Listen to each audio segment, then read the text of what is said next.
dit. Et si je suis là aujourd'hui, c'est vraiment par sa grâce. J'aimerais remercier l'apôtre qui n'est pas là aujourd'hui, que j'ai eu au téléphone hier et je lui ai dit merci parce que si je suis là, c'est aussi parce qu'il l'a permis. J'aimerais remercier maman Pauline pour sa confiance aussi que tu m'accordes et ton accueil depuis que je suis arrivé à la Colombie. J'aimerais remercier le berger Roger, qui est le plus beau de tous les bergers à Merci vraiment pour tout. J'aimerais remercier l'évangéliste Pedro, qui est le plus zélé après Pierre. J'aimerais remercier également le pasteur Serge, parce qu'il est le plus diplomate, le plus dans ce lieu. J'aimerais vraiment remercier chaque personne ici, parce que c'est vrai que ça fait depuis 2019 que je suis là. On a acheté une maison avec ma femme qui est là aujourd'hui avec ma belle-sœur, et j'ai cherché une église. J'ai visité une première église, je crois que c'est l'amour de Dieu, l'amour du prochain. Je vois. Ça s'est bien passé, c'était un bon culte. Ça s'est bien passé, c'était un bon culte, mais c'était pas là où Dieu voulait que je sois. Et je me rappelle que le premier dimanche, je suis venu ici, j'étais assis juste là. J'étais là dans la présence de Dieu, je demandais à Dieu, Seigneur, je veux être dans un endroit où c'est toi qui m'appelles à être. C'est là que j'ai vraiment entendu dans mon cœur le Seigneur qui me disait, c'est ici ta vie. J'aimerais vraiment remercier chaque personne de l'église d'Apollo pour son accueil. Remercier également le frère Joël, le président du comité des chauves, pour son accueil. Merci vraiment à chacun d'entre vous, merci pour votre amour. J'aimerais vous partager quelque chose que le Seigneur m'a mis sur mon cœur depuis un certain temps. Vous ne savez pas, vous pouvez vous asseoir.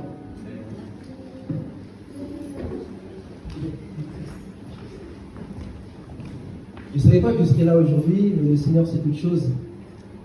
Et ça fait quelque temps que le Seigneur me met un sujet à cœur. Que ce soit quand je lis la Bible, quand je discute avec des frères et sœurs, même quand je regarde des témoignages, j'ai beaucoup regardé des témoignages. Et ce sujet revenait continuellement dans mon esprit. Ce sujet est le retour du Seigneur Jésus. Ou dit autrement, l'enlèvement de l'Église. Et je me suis posé la question, est-ce qu'en 2022, il est pertinent de parler du retour du Seigneur Jésus? Est-ce qu'en 2022, l'Église doit s'intéresser au retour du Seigneur Jésus? Pour certaines personnes, cette question, elle est évidente. Oui, l'Église doit s'intéresser au retour du Seigneur Jésus. L'Église doit s'intéresser à l'enlèvement, parce que c'est une réalité. Et pour d'autres personnes, c'est une fable. Ça fait plus de 2000 ans qu'on en parle, et Jésus n'est jamais revenu. Les églises utilisent ce thème-là pour faire peur à leurs membres. Déjà, au temps du Seigneur Jésus, deux groupes religieux n'étaient pas d'accord par rapport à ce thème-là. Il y avait les Sadducéens et les pharisiens. Les Sadducéens ne croyaient pas aux esprits. Donc tout ce qui était démon, tout ce qui était ange, ils n'y croyaient pas. Les Sadducéens ne croyaient pas à la vie après la mort, contrairement aux pharisiens. Pour les pharisiens, c'était une évidence qu'il y avait une vie après la mort. Et d'ailleurs, l'apôtre Paul va s'offusquer quand les gens vont se poser même la question à savoir est-ce qu'il y a une vie après la mort. Et il dira que les personnes qui espèrent dans le Christ Jésus uniquement dans ce monde sont les plus malheureux de tous. Parce que malheureusement aujourd'hui on voit que dans l'église on espère en Christ pour le mariage, pour les voitures, pour les entreprises. Mais l'apôtre Paul dit que ces personnes-là sont les plus malheureuses de toutes. Parce que pour certains chrétiens, leur nouvelle Jérusalem, c'est ici la terre. Leur délice, c'est ici sur la terre. Leur joie, c'est ici sur la terre. Mais l'apôtre Paul appelle ces personnes-là les plus malheureuses de toutes. J'aimerais voir dans la Bible qu'est-ce qu'elle nous dit concernant l'enlèvement et le retour du Seigneur Jésus. J'aimerais lire Jean au chapitre 14, versets 2 et 3, dans la version Louis II. Jean chapitre 14, versets 2 et 3. Je lis dans la version Louis II. Il y a plusieurs demeures dans la maison de mon Père. Si cela n'était pas, je vous l'aurais dit. Mais je vais vous préparer une place, et lorsque je m'en serai allé, et que je vous aurai préparé une place, je reviendrai. Et je vous prendrai avec moi, afin que là où je suis, vous y soyez aussi. Premier verset. Ce verset, c'est 1 Thessaloniciens, au chapitre 4, au verset 16 et 17. 1 Thessaloniciens, au chapitre 4, au verset 16 et 17. Je lis dans la version Louis II. Car le Seigneur lui-même, à un signal donné, à la voix d'un archange et au son de la trompette de Dieu, descendra du ciel et les morts en Christ ressusciteront premièrement. Ensuite, nous les vivants qui serons restés, nous serons tous ensemble enlevés avec eux sur des nuées à la rencontre du Seigneur dans les airs. Et ainsi, nous serons toujours avec le Seigneur, avant le Seigneur. Amen. Ainsi, monsieur.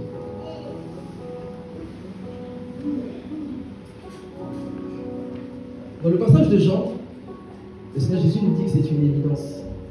Il nous a précédés en réalité. Il est parti nous faire une place, afin que là où il est parti, nous aussi nous puissions y être. Il a dit, je reviendrai. Pour le Seigneur Jésus, son retour est une évidence. Il a dit là clairement, je reviendrai vous chercher. Chercher qui? Son Église.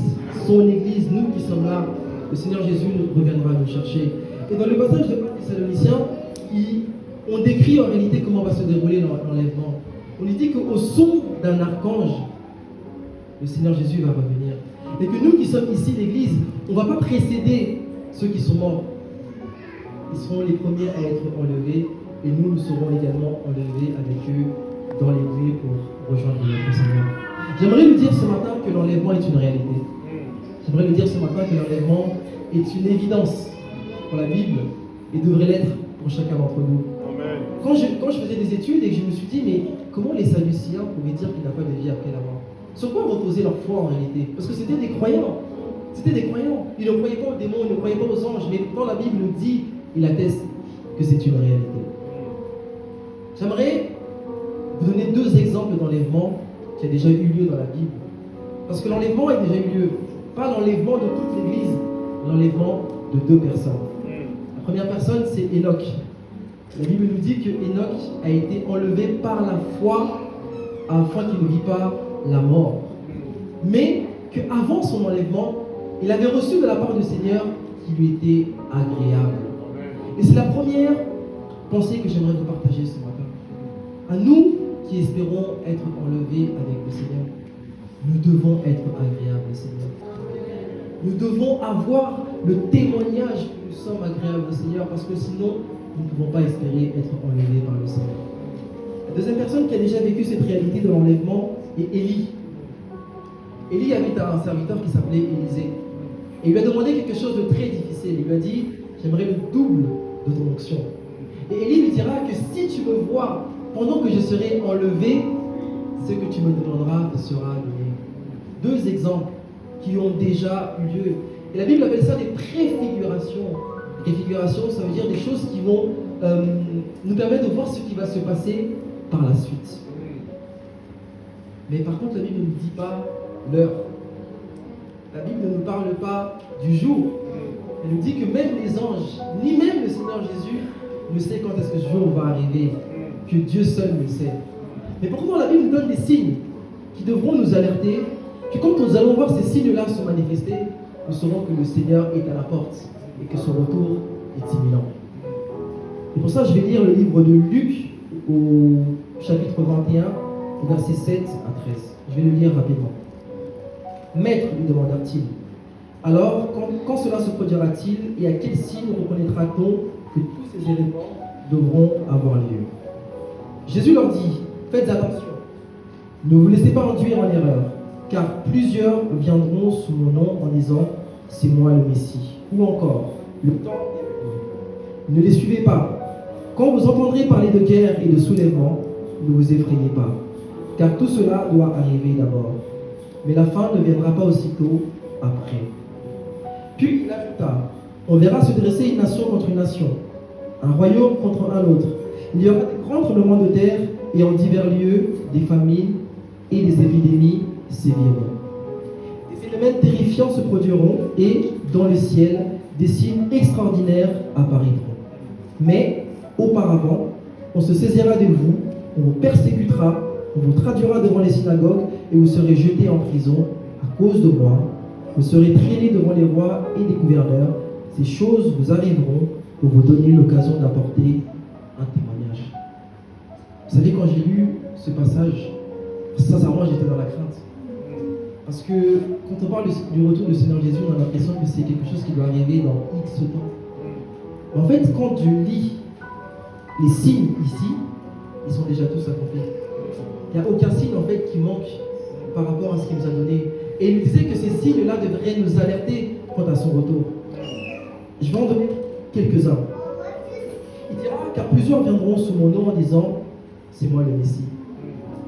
Les musulmans disent que Mahomet est le Messie parce qu'il est le dernier prophète et que c'est lui que toute la terre doit adorer. L'apôtre Paul dira que même si un ange doit apporter un autre évangile que celui de Jésus-Christ, qui soit maudit. Et ce qui est anecdotique mais qui est prophétique, c'est que Mahomet a reçu la révélation de l'islam à travers un ange. Donc en réalité, l'islam et la révélation est un signe de Jésus-Christ qu'il revient bientôt. Parce que Mahomet a reçu la révélation de l'islam à travers la révélation d'un ange. Le deuxième signe, c'est qu'ils ont entendu parler de guerre et de soulèvement. Je pense que je n'ai même pas besoin d'en parler plus parce qu'on voit qu'aujourd'hui le monde est en guerre. Ce n'est pas comme la première ou la deuxième guerre mondiale où c'était ciblé. La guerre est partout dans le monde. Il dira également, vous verrez se dresser une nation contre une nation, un royaume contre un royaume. Il y aura des tremblements de terre. Tremblements de terre, pour ne citer que Haïti, il y en a tout le temps des tremblements de terre aujourd'hui, malheureusement. Il parlera de famine et d'épidémie. Ça fait 2 ans qu'aujourd'hui on est frappé par la Covid-19. Et si on ne fait pas attention, on ne passe à côté du vrai message de Dieu. Il est dit ici que les épidémies seront un signe du retour du Seigneur Jésus. Et ça fait 2 ans que pas la France, pas l'Afrique, mais le monde entier vit cette épidémie. Frères et sœurs, si on passe à côté de ça, mais c'est terrible. Parce qu'en fait, c'est devant nous. C'est devant nous, le Seigneur Jésus nous parle. On a juste à ouvrir notre Bible. Tous les signes sont devant nous. Tous les signes sont accomplis. On est en train de vivre un signe de manière mondiale. Il dira, on se saisira de vous, on vous persécutera, on vous traduira devant les synagogues et vous serez jetés en prison. À cause de moi, vous serez traînés devant les rois et les gouverneurs. Je ne sais pas si vous saviez, le christianisme est la religion la plus persécutée au monde. Les chrétiens, aujourd'hui, en 2022, sont les personnes les plus persécutées au monde. En fait, on ne le vit pas aujourd'hui en France parce qu'on est soi-disant un peu protégé par les droits de l'homme. Mais partout dans le monde aujourd'hui, quand on est chrétien, c'est compliqué. Donc en fait, je voulais simplement dire que tous les signes sont déjà accomplis. En fait, c'est le Seigneur pour revenir à un moment donné. Et on voit plein de vidéos sur YouTube où un pasteur est en train de prêcher et boum, l'enlèvement a lieu. Est-ce que c'est la question qu'il faut se poser. J'aimerais donner deux paraboles que le Seigneur a laissées à l'Église pour nous enseigner également concernant son retour. Et pendant que je pensais à ça, le Saint-Esprit me mettait à cœur, mais comment tu peux parler du retour sans parler de la première venue? Parce qu'en fait, le retour n'a de sens que si on parle de la première venue, la première raison pour laquelle le Seigneur Jésus est venu. Quand l'ange qui est apparu à Marie lui disait qu'elle allait avoir un enfant par l'action du Saint-Esprit, il lui a dit que le Seigneur Jésus viendrait sauver son peuple de ses péchés. Voilà pourquoi le Seigneur Jésus est venu pour la première fois. Il est tous venu nous sauver de nos péchés. Parce que la Bible dit dans le livre de Romains, chapitre 3, au verset 23, car tous ont péché. Tous. Ça ne veut pas dire cette partie-là ou cette partie-là. Parfois, on a l'impression que l'Afrique, c'est là où il y a le plus de pécheurs. Ça, c'est un autre sujet. Tous ont péché. Tous les êtres humains. En fait, malheureusement, on a hérité ça de Adam et de Ève. Dieu leur a dit, le jour où vous allez manger du fruit de la connaissance du bien et du mal, vous allez mourir. On sait tous qu'ils l'ont mangé. Ils ne sont pas morts. En tout cas, ils ne sont pas morts physiquement. C'est leur esprit qui est mort. C'est leur communion avec le Seigneur qui est mort. Et c'est de cette mort-là, malheureusement, qui est rentrée dans l'humanité. Nous qui sommes les descendants de Adam et Ève, nous avons hérité de cette nature pécheresse. La Bible nous dit que Dieu est juste. Et trop souvent, on ne parle que de l'amour de Dieu. S'il est vrai que Dieu est amour, la Bible dit que le trône de Dieu repose sur la justice. Et la justice de Dieu veut que s'il y a un péché, il puisse avoir une rétribution. La Bible nous dit que le salaire du péché, c'est la mort. Donc, si les choses devaient rester dans cet état-là, tous les hommes seraient amenés à aller en enfer. Et c'est une réalité. Mais la Bible dit que Dieu a tant aimé le monde qu'il a donné son Fils unique, afin que quiconque croit ne périsse pas, mais qu'il ait la vie éternelle. Le Seigneur Jésus est venu afin de nous donner la vie éternelle. Le Seigneur Jésus est venu afin de nous réconcilier avec le Père. Le Seigneur Jésus est venu écrire notre nom dans le livre de vie. Mais est-ce que nous sommes nés de nouveau? Nicodème, qui était un grand chef religieux, est venu voir le Seigneur Jésus de nuit et lui dira: mais Père, Seigneur, nous savons que tu viens de Dieu, parce que personne ne peut faire ces signes-là si Dieu n'est pas avec lui. Seigneur Jésus, il rase. Il dit: je te le dis en vérité, si une personne n'est d'eau et d'esprit, elle ne peut voir le royaume des cieux. Et c'est la première question que chacun d'entre nous ici on doit se poser. Est-ce que nous sommes nés de nouveau? Parce que sans être nés de nouveau, on ne peut pas aspirer à monter avec le Seigneur Jésus. Et quand je méditais, le Seigneur a attiré mon attention sur quelque chose en particulier. C'est que depuis toujours, en réalité, Dieu veut que nous puissions vivre l'éternité avec lui. Dans le jardin d'Éden, Dieu a dit à Adam et Ève qu'ils pouvaient manger de tous les arbres qu'ils voulaient, sauf uniquement celui de la connaissance du bien et du mal.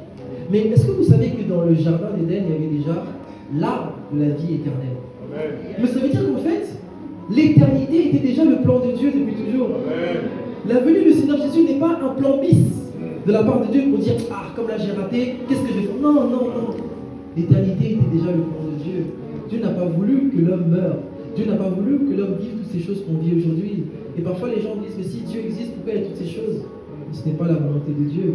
C'est malheureusement les conséquences des péchés qui sont rentrés dans ce monde. Donc j'aimerais lui poser encore une fois la question: est-ce que nous sommes nés de nouveau? J'ai un ami chrétien avec qui je parle. Et je lui ai posé cette question. Par hasard, mais je ne crois pas au hasard, je crois que c'est le Saint-Esprit qui m'a inspiré. Il me dit: est-ce que tu es né de nouveau? Et il m'a regardé et m'a dit: mais ça veut dire quoi être né de nouveau? Je me suis dit: mais attends, mais ça fait tant d'années que tu vas à l'église. Ça fait tant d'années que tu es là, que tu dis que tu es chrétien, mais tu ne connais pas quelque chose d'aussi basique que la nouvelle naissance. Mais c'est pas possible en fait. Ça veut dire que si le Seigneur Jésus revient, tu rates, tu restes, alors que tu étais là depuis des années. La nouvelle naissance, c'est basique. Et parfois même des gens aussi savants que les pharisiens ne connaissaient pas cette réalité-là. Permettez-moi de vous donner rapidement mon témoignage parce que je faisais partie de cela. Je suis né au Congo, à Kinshasa, exactement. Et je suis venu en France à l'âge de 6 ans. Et je croyais en Dieu, mais sans forcément savoir qui était Dieu, qu'est-ce qu'il faisait, ces choses-là. Il y avait un Dieu quelque part là-haut qui faisait quelque chose. Et ma famille n'était pas du tout croyante en réalité. Mais plutôt le culte des ancêtres. Mon père est chef coutumier. Mon meilleur ami, lui, il était croyant. C'est un Congolais aussi. Et tout le temps, il me disait: viens, on va à l'église, viens, on va à l'église, viens, on va à l'église. Moi, ça ne m'intéressait pas. Moi, à cette époque-là, c'était que les femmes qui m'intéressaient. C'était que le foot qui m'intéressait. Et c'était l'argent. Moi, je voulais beaucoup d'argent. Moi, je voulais trop d'argent. Et toujours, il me disait: viens, on va à l'église, viens, on va à l'église, viens, on va à l'église. Un jour, pour lui faire plaisir, je vais aller devant chez lui. Pour vous dire à quel point je n'étais pas intéressé par l'église, je l'ai appelé, il n'a pas répondu. Je me suis dit: allez, comme il ne répond pas, je rentre chez moi. Alors que j'étais en bas de chez lui, on était à quelques minutes de l'église. Il a continué. Allez, viens, on va à l'église, viens, on va à l'église. Et vraiment pour lui faire plaisir, c'était vraiment pas pour moi. C'était vraiment pour lui faire plaisir. Je suis parti à l'église pour lui faire plaisir. Et ce jour-là, j'avais vraiment l'impression qu'il s'était mis d'accord avec le pasteur, qui lui avait parlé de moi avant que j'arrive. J'étais ça à Manon la semaine dernière, et elle rigole parce que c'est ce qui lui est arrivé la semaine dernière. Tout ce que le pasteur a dit concernait ma vie. Je me suis dit: c'est pas possible. Ici, c'est des sorciers. Comment ils peuvent connaître ma vie? J'ai jamais mis les pieds dans cette église. Et je me suis rendu compte après recul que c'était même pas mon meilleur ami qui m'avait ramené. Je me suis rendu compte ce jour-là que c'était même pas le pasteur qui parlait, mais c'était Dieu qui m'appelait en fait. La Bible dit que Dieu met devant nous la vie et la mort.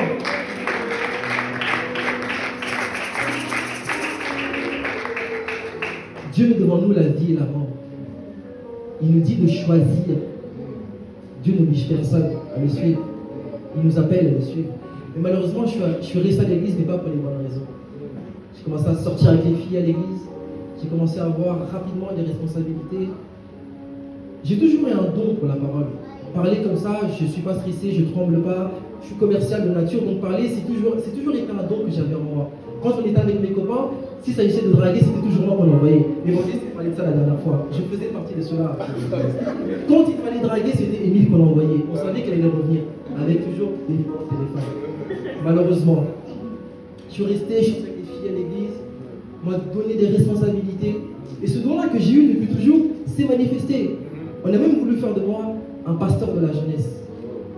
Mais je menais une double vie en réalité. À l'église, j'étais le frère qu'on connaissait, le frère qui était gentil, je suis plutôt gentil de nature, je crois. Le frère qui était apprécié, et d'ailleurs j'ai une anecdote, ça me faisait rire parce que, comme je faisais souvent des témoignages, j'ai une maman un jour qui est venue, qui m'a dit: mon fils, viens, j'ai 8 filles, choisis laquelle tu veux. Elle m'a ramené cet album photo avec les 8 filles, mais il fallait voir les filles. Je ferme la parenthèse. Et en dehors de l'église, j'avais une double vie. J'avais des piercings partout. Mes oreilles, si vous regardez bien, mes oreilles sont percées. J'avais un piercing au nez, j'avais même un piercing à la lèvre. Mon pantalon était toujours en dessous. J'avais des vêtements, mais on dirait que j'étais d'un clip. Ça, c'était ma vie. Je faisais des escroqueries à Gare du Nord, dans les gares. On allait dire aux gens qu'on faisait des récoltes pour des associations. On gardait l'argent et tous les samedis, tous les week-ends, on allait en boîte de nuit. On allait en boîte de nuit.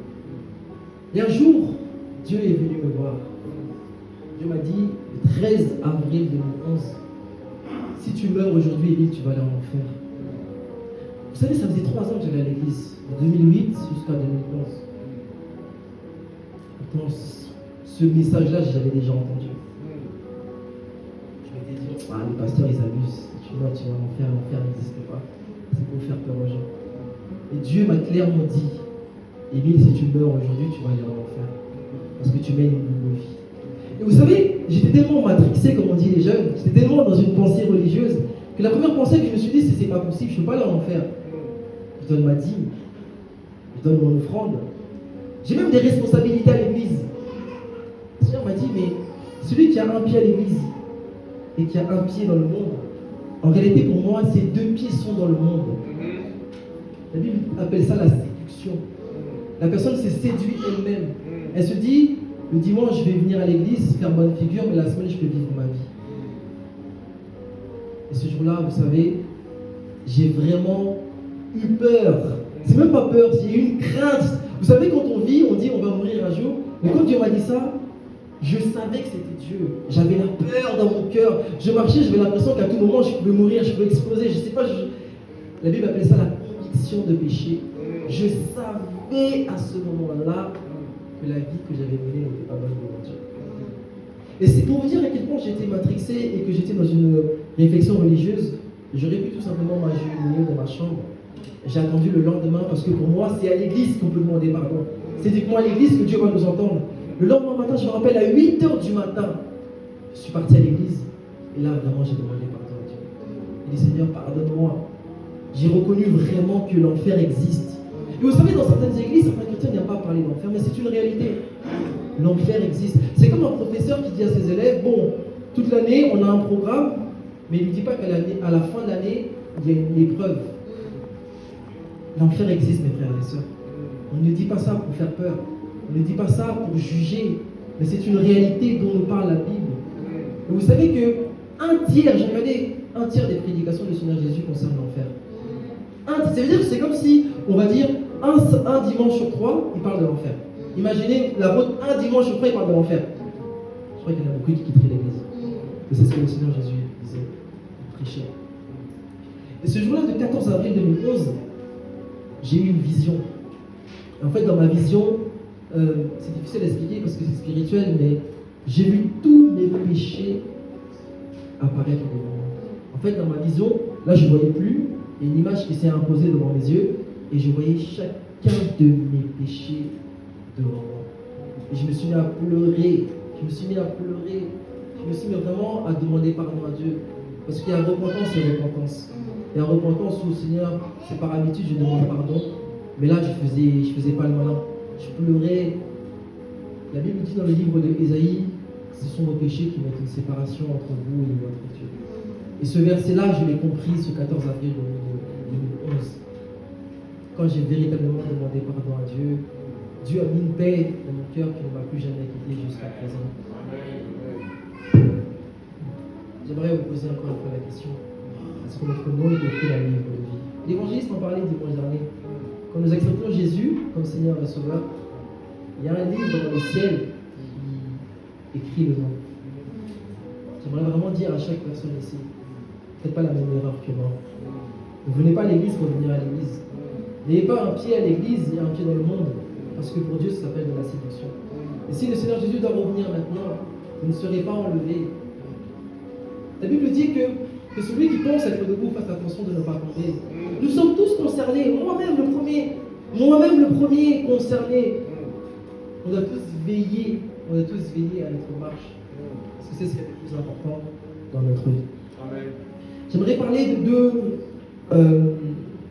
deux métaphores, deux paraboles que le Seigneur Jésus nous a données concernant l'enlèvement. Le premier concerne les vierges folles et les vierges sages. C'est dans le livre de Matthieu, chapitre 25, au verset 1 à 13, mais je vais raconter pour aller plus vite. La Bible nous dit qu'il y a 10 vierges. 5 sont sages et 5 sont folles. Elles attendent le retour de l'époux. Et c'est important. Les vierges attendent le retour de l'époux. Donc ce n'est pas les païens. Parce que les païens n'attendent pas le retour de l'époux. Parce que les païens ne croient même pas que l'époux existe, ni même qu'il va revenir. Ce sont les chrétiens. Ce sont deux catégories de chrétiens. Mais comme la Bible dit que comme l'époux va durer, elles vont s'assoupir. Et un jour, les gens vont dire, l'époux est revenu, l'époux est revenu. Et là, elles vont se réveiller. Les vierges folles vont dire aux sages, donnez-nous un peu de votre huile. Les sages vont leur dire, mais c'est pas possible. Si on vous donne de notre huile, il n'y aura pas assez pour vous et pour nous. Allez donc en acheter. Donc les vierges folles sont parties acheter de l'huile. Et pendant ce temps-là, les vierges sages sont rentrées avec l'époux. Et la porte s'est refermée. La porte s'est refermée, frères et sœurs. Elles sont revenues, elles ont frappé. Et l'époux leur a dit, je ne vous connais pas. Je ne vous connais pas. Vous savez, pour moi, j'en parle souvent avec Joël, il n'y a pas pire pour un chrétien que d'entendre cette phrase. Il n'y a pas pire que d'être 20 ans, 30 ans, 40 ans dans une église, entendre parler de Jésus, se préserver de certaines choses, mais continuer à faire d'autres choses. Pour à la fin, s'entendre dire « je ne vous connais pas ». Et parfois, j'ai l'impression que nous les chrétiens, on a une certaine manière de concevoir le Seigneur Jésus, comme un nounours, il est doux, il est gentil. Il est doux et gentil, mais il est juste. Il est juste. Il leur a dit, je ne vous connais pas. Il a dit, je ne vous connais pas. Et véritablement, je ne le souhaite à personne. Je le souhaite à personne. Et j'essaie de voir un peu pourquoi ces vierges folles ont raté l'enlèvement. La Bible nous parle de la sanctification. La dernière fois, j'en ai parlé un peu dans la modération, ce n'était pas du tout prévu, mais Dieu, je pense qu'il savait déjà pour aujourd'hui, et il voulait un peu déjà nous préparer. Dans 1 Thessaloniciens, au chapitre 5, au verset 23, on peut lire que le Dieu de paix vous sanctifie lui-même tout entier, et que tout votre être, l'esprit, l'âme et le corps, soient conservés irrépréhensibles lors de l'avènement de notre Seigneur Jésus-Christ. On a 3 parties, je le disais la dernière fois. L'être humain est un esprit, l'être humain a une âme, et l'être humain vit dans un corps. Le Émile que vous voyez, ce n'est pas le véritable Émile. J'avais raconté une expérience que j'avais vécue. Un jour, je dormais avec ma femme, et mon esprit est sorti de mon corps. Mon esprit est sorti de mon corps, et je me suis retrouvé, c'est comme si le lit était là, mon esprit se retrouvait ici, et je me rappelle avoir fait ce geste-là. J'ai réalisé que le véritable Émile était l'esprit, parce que le corps était allongé encore dans le lit avec ma femme.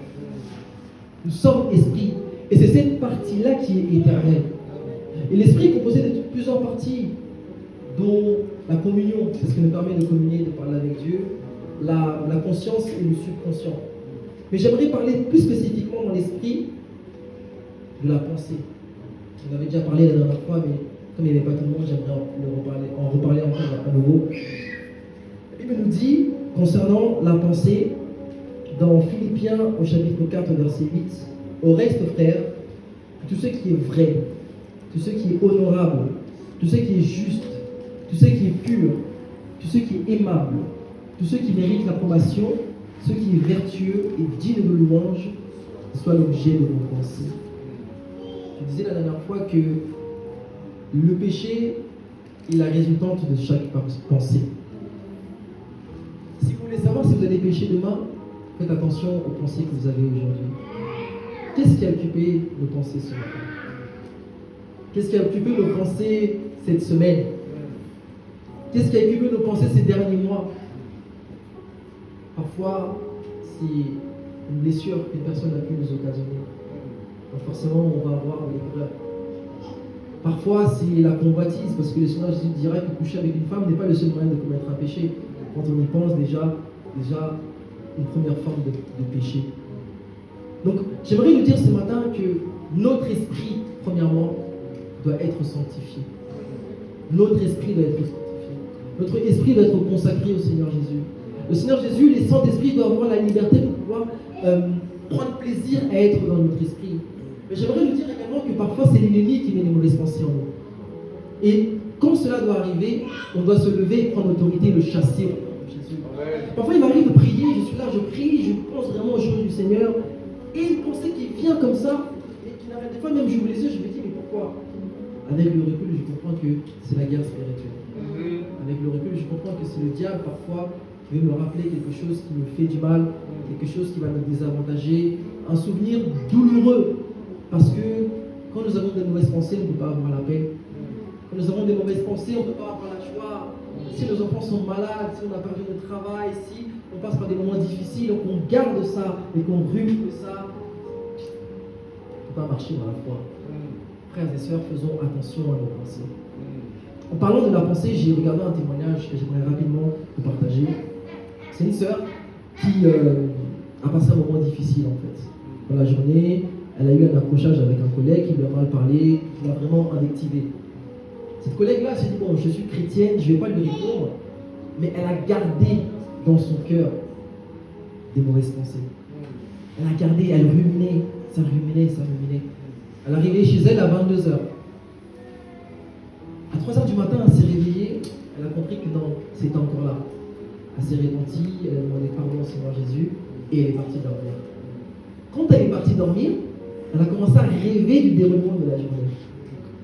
Altercation avec son collègue. Et là, tout d'un coup, dans son rêve, je parle vraiment, elle est dans son rêve, elle entend les gens crier « Jésus est revenu, l'enlèvement a eu lieu, l'enlèvement a eu lieu ». Et là, elle se réveille et se dit « Mais non, c'est pas possible. Si l'enlèvement a eu lieu, pourquoi je suis là? Pourquoi je suis resté ?» Et le Saint-Esprit va lui rappeler « Tu es resté à cause de ces mauvaises pensées. Tu es resté à cause de ces mauvais sentiments. » Elle a dit non, c'est pas possible. Elle a dit pour ça, que pour des mauvaises pensées. Parce que nous, parfois, on a l'impression qu'on classifie les péchés.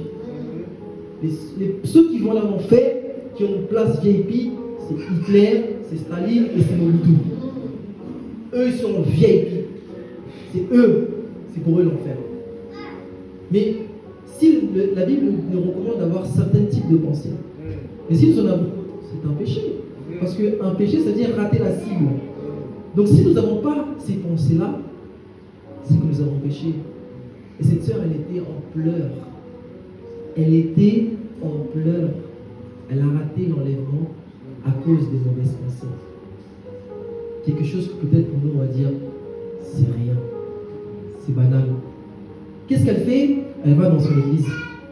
Elle se dit, bon, l'enlèvement a eu lieu. Je sais qu'il y a un deuxième tour, mais c'est la persécution qui attend ceux qui vont rester. Elle arrive dans son église, malheureusement le pasteur n'a pas été. Malheureusement, la plupart des chrétiens ne sont pas partis. Ils sont restés. Et le Saint-Esprit lui dira, va maintenant. Va leur dire que c'est une réalité. Va leur dire que devant Dieu, il n'y a pas de petit péché. Va leur dire de travailler à leur salut avec crainte et tremblement. La Bible dit travaillez à votre salut avec crainte et tremblement. Mais vous savez, quand on réfléchit à cette phrase, elle est lourde de sens parce qu'on dit crainte et tremblement. Et souvent, nous, quand on parle de notre salut, on ne parle pas de notre salut avec crainte et tremblement. On dit sauver un jour, sauver pour toujours. Sauver un jour, sauver pour toujours. Mais ce n'est pas ce que la Bible nous dit. La Bible nous recommande de travailler à notre salut avec crainte et tremblement. Parce que de la même manière que notre nom peut être écrit dans le livre de vie. De la même manière, notre nom peut être retiré. L'évangile, tu parlais la dernière fois de Moïse, qui a dit, Seigneur, enlève mon nom du livre de vie. Évangéliste, même moi, je n'aurais pas dit. Je n'aurais pas dit. Mon salut est la chose la plus importante pour moi. Mais Moïse, je ne sais pas, il y a des hommes, il y a des hommes, il y a des hommes. Moïse a dit à Dieu, enlève mon nom du livre de vie. Essayons de réfléchir un peu ensemble. Si notre nom est écrit dans le livre de vie, quand nous sommes sauvés, si Dieu le retire, ça veut dire quoi? Nous ne sommes plus sauvés. Et Dieu dira à Moïse, non, c'est le nom de celui qui a péché dont je retirerai le nom du livre de vie. Frères et sœurs, assurons-nous que ce matin, avant de quitter l'église, notre nom est bien écrit dans le livre de vie. Chacun sait la vie qui mène. Et véritablement, je ne suis pas venu ce matin pour accuser quiconque. Je suis le premier des pécheurs. Et moi-même, je travaille à mon salut. Mais j'aimerais vraiment nous encourager. C'est un encouragement pour dire que l'enlèvement peut avoir lieu à tout moment. Rien ne retient l'enlèvement. Mais en fait, Jésus a fait sa part. Il est mort à la croix, il a tout fait, il a tout porté pour nous. Maintenant, c'est aussi à nous de faire notre part. Qui pourra dire à Dieu, je ne savais pas? Qui pourra dire à Dieu, oui, mais c'est parce que c'est un tel. Non, c'est pas possible. On est responsable de notre salut. On est responsable de notre salut. La deuxième partie dont j'aimerais parler, concernant la sanctification et la volonté. L'âme est composée de la volonté, de l'intelligence et des émotions. Et je dis souvent que quand on devient chrétien, on accepte Jésus en tant que sauveur pour avoir accès à la vie éternelle. On l'accepte également en tant que Seigneur. D'autres versions ne disent pas serviteur concernant Jésus, Seigneur et nous serviteurs. D'autres versions disent de nous esclaves. Et je me suis dit, maintenant, si Jésus est maître et que moi je suis esclave, l'esclave ne choisit pas la manière dont il s'habille. L'esclave ne choisit même pas avec qui il va se marier. L'esclave ne choisit pas sa maison. L'esclave n'a aucun droit de regard sur sa vie, parce que toute sa vie appartient à son maître. Et la question que j'aimerais vous poser ce matin, c'est est-ce que les projets que nous sommes en train de faire aujourd'hui, on a eu l'approbation de notre maître avant? Est-ce que la maison, peut-être, qu'on a achetée aujourd'hui, c'est banal, non? Je dis, frère Emile, t'abuses. La maison, mais c'est une maison. Mais est-ce que le Seigneur a donné son approbation? Est-ce que la personne avec qui on s'est marié, on a eu l'approbation du Seigneur? Ça peut sembler être banal comme question, mais c'est tellement primordial. Tous les domaines de notre vie doivent avoir l'approbation de notre maître. Sans cela, nous ne sommes pas dans une totale soumission. La deuxième partie dont j'aimerais parler, c'est l'intelligence. Et la Bible nous dit, ne vous conformez pas au monde, mais soyez transformés par le renouvellement de l'intelligence, afin de discerner quelle est la volonté de Dieu, ce qui est bon, agréable et parfait. Et souvent, nous, les chrétiens, on n'a pas cette maturité qu'on devrait avoir parce qu'on ne lit pas la Bible. La Bible, non, c'est pas une Bible, mais la Bible. Même moi, j'ai pas une Bible, c'est que des applications. La Bible, parfois, on l'ouvre que ici le dimanche. Parfois, on va nous demander, donne-moi un ou deux versets. On va chercher Genèse, mais à la fin. Genèse, ça veut dire commencement, à la fin. Genèse. C'est un manque de consécration. En fait, on ne peut pas grandir. On ne peut pas connaître le Seigneur. On ne peut pas savoir qu'est-ce qui est péché et qu'est-ce qui est saint, parce qu'on ne lit pas la Bible. La Bible nous dit dans le livre de Actes que quand l'apôtre Paul prêchait les Bériens, elle les regardait tous les jours dans la parole pour voir si ce que Paul disait était conforme à la parole. Est-ce que nous, on prend le temps? Est-ce qu'on prend le temps de lire la Bible? Est-ce qu'on prend le temps de méditer la Bible? Aujourd'hui, c'est l'Église qui prend notre temps. C'est Amazon. On n'a plus le temps. Donc en fait, la Bible qui devrait être notre guide, notre lumière, c'est le monde qui nous devient parce qu'on passe plus de temps. Est-ce que vous savez qu'on est le résultat de ce qu'on fait, de ce qu'on voit, de ce qu'on entend, de ce qu'on pratique le plus? Sanctifions également notre intelligence. Sanctifions notre intelligence. Cela va contribuer véritablement à notre salut. La troisième partie dont j'aimerais parler, c'est notre corps, la partie visible. L'apôtre Paul dira dans 1 Corinthiens 9, au verset 27, dans la version 8 secondes, « Je traite durement mon corps. Je le tiens assujetti de peur d'être moi-même rejeté après avoir péché aux autres. » Je le disais lors de la modération. Mais comment l'apôtre Paul, essayons de voir un peu ensemble. L'apôtre Paul a vu le ciel. L'apôtre Paul a une révélation du Seigneur Jésus. La majeure partie du Nouveau Testament est écrite par l'apôtre Paul. Mais l'apôtre Paul avait la conscience que s'il ne retenait pas, s'il ne gardait pas son corps assujetti, il serait rejeté.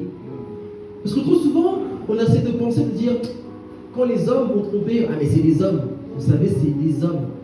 Quand les ah mais c'est des femmes. Non, non, non. Devant Dieu, ce n'est pas une excuse. Dieu nous demande d'être maître de notre corps. Dieu nous demande de garder notre corps assujetti.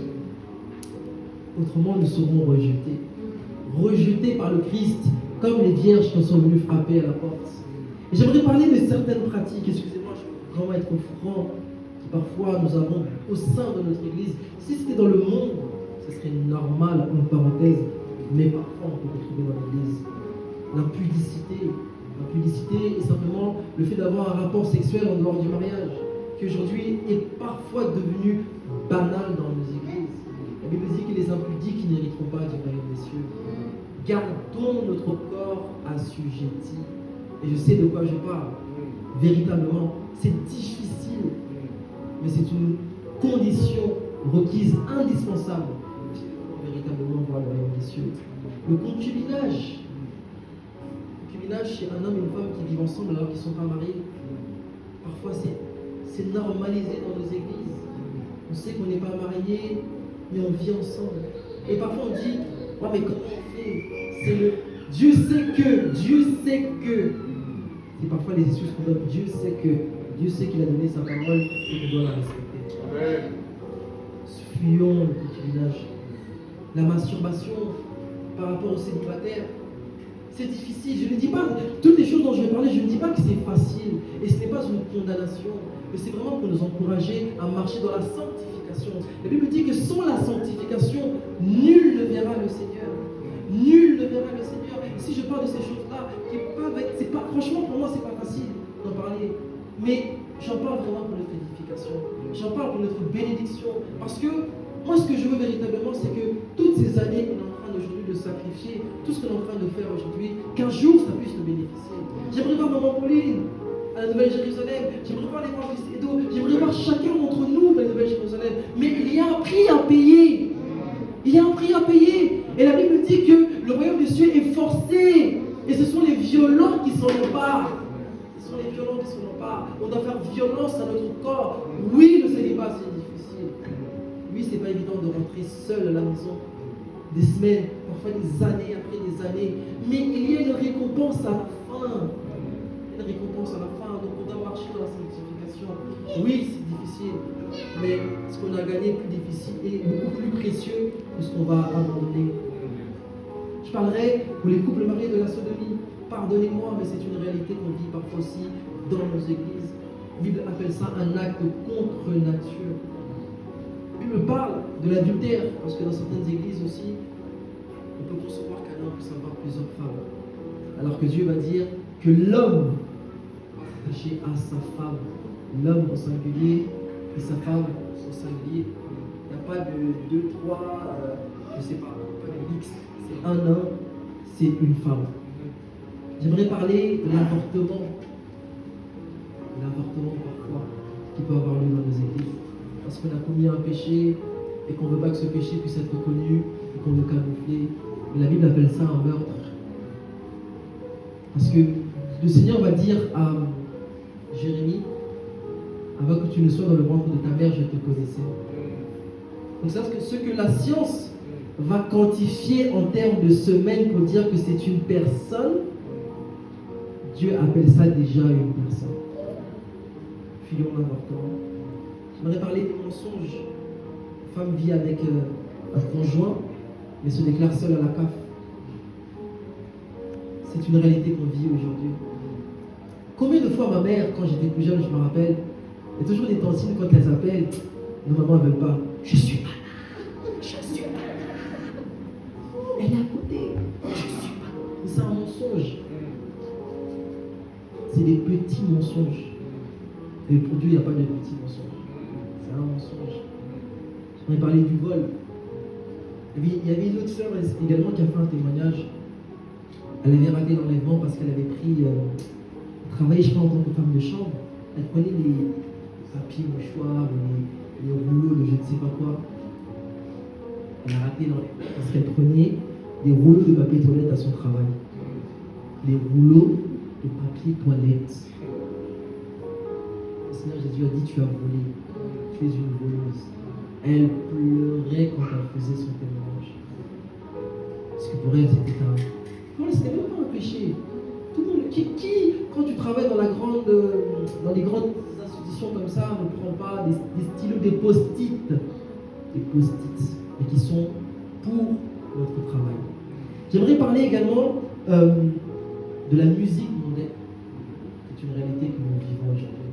Pendant très longtemps, pendant que j'étais à l'église, j'écoutais beaucoup Fali, j'écoutais Ferré, j'écoutais Kofi, Ouerassa.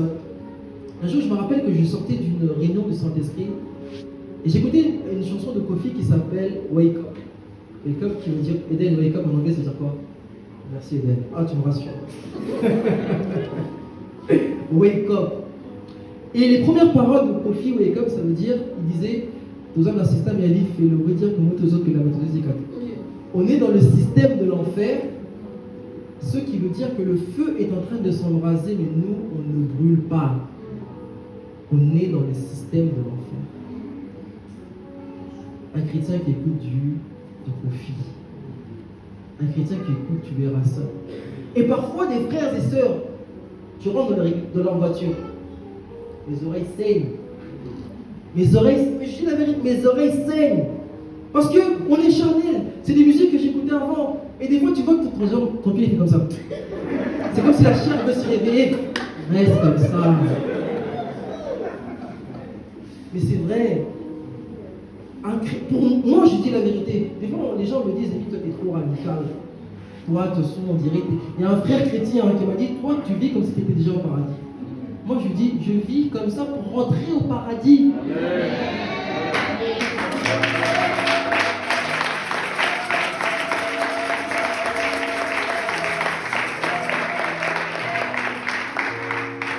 Trop de gens disent, on n'a qu'une vie, il faut en profiter. Moi, je dis, j'ai qu'une mort, je dois la préparer.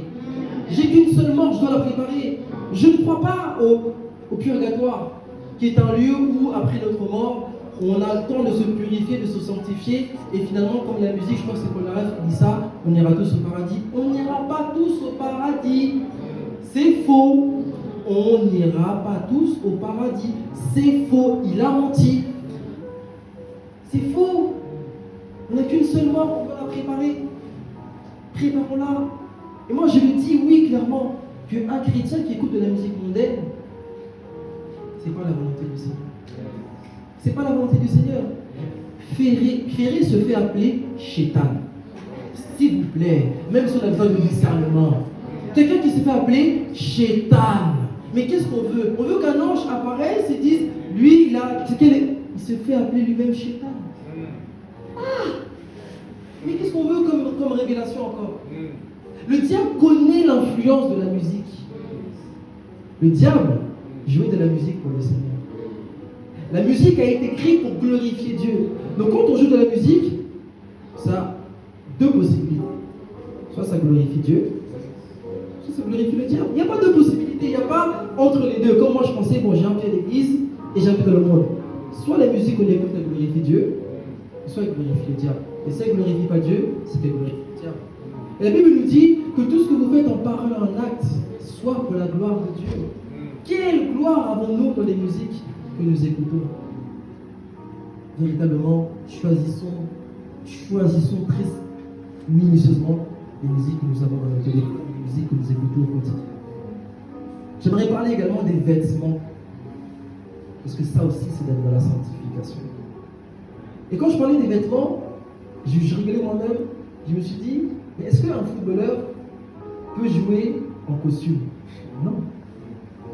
Parce que ça ne scie pas à son métier. Parce qu'on dit, oui, l'habit ne fait pas le moine. On dit, mais ça y contribue. Un chrétien ne s'appartient pas lui-même, on l'a dit plutôt. Il appartient au maître.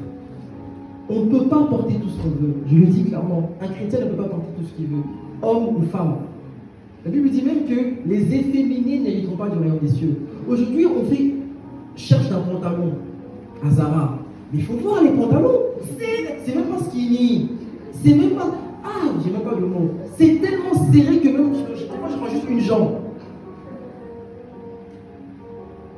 Les impudiques n'hériteront pas du royaume des cieux. Et parfois, dans notre manière de nous habiller, nous sommes impudiques.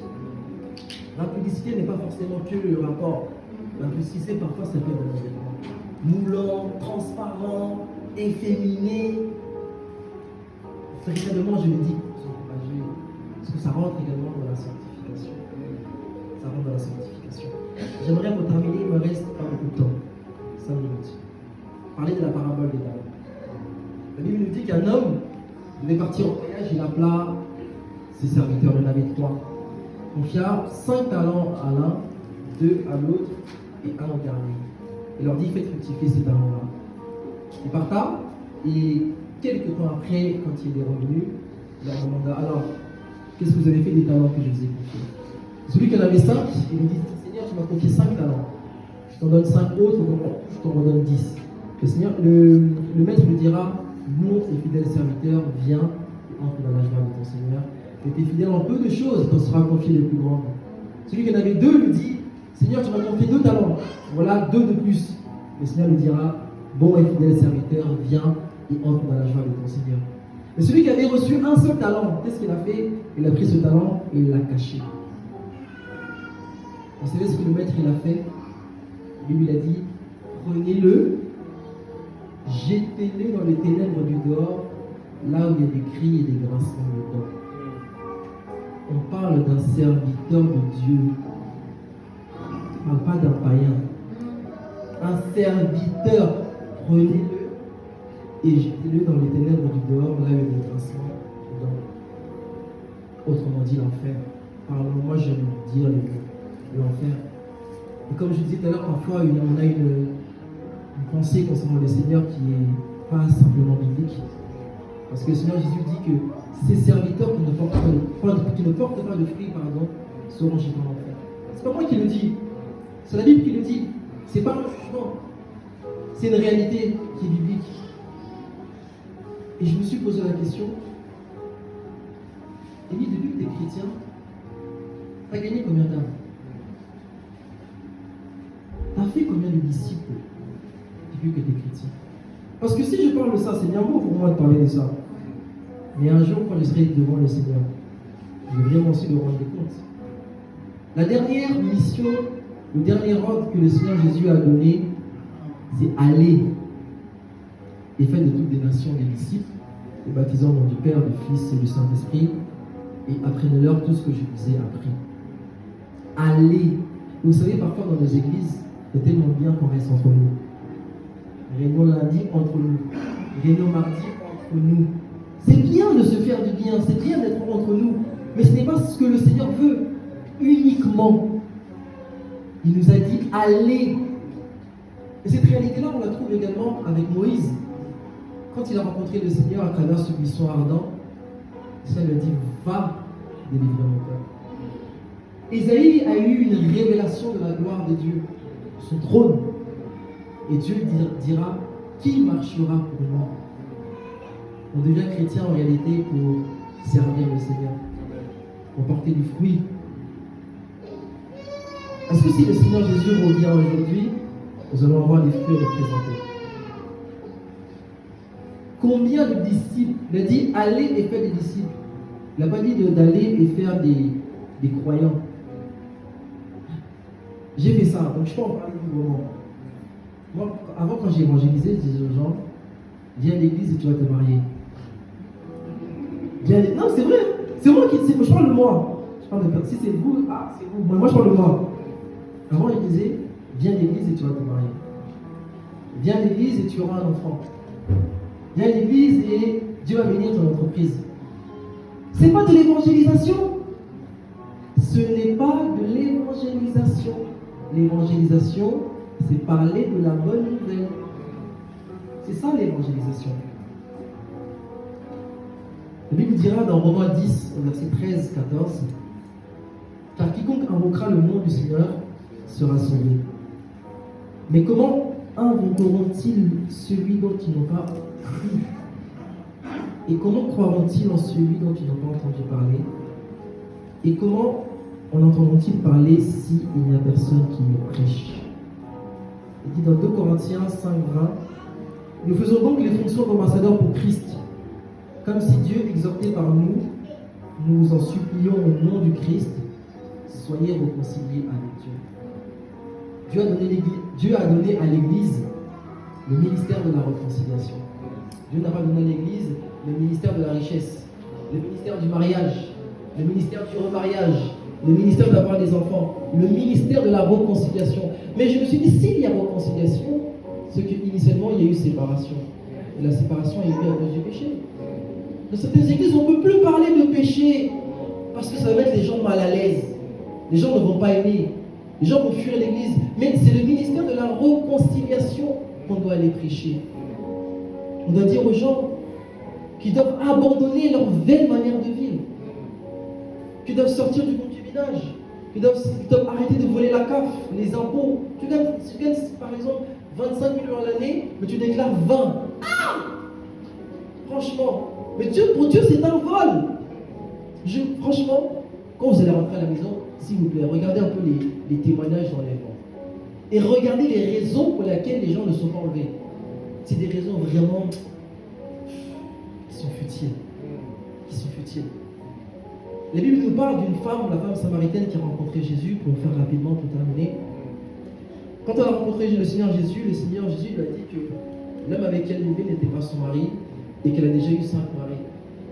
La femme touchée lui dit, mais c'est pas possible. Quand le Messie viendra, il lui dira toutes choses. Et le Seigneur Jésus lui dira, je le suis, moi, le Messie qui te parle.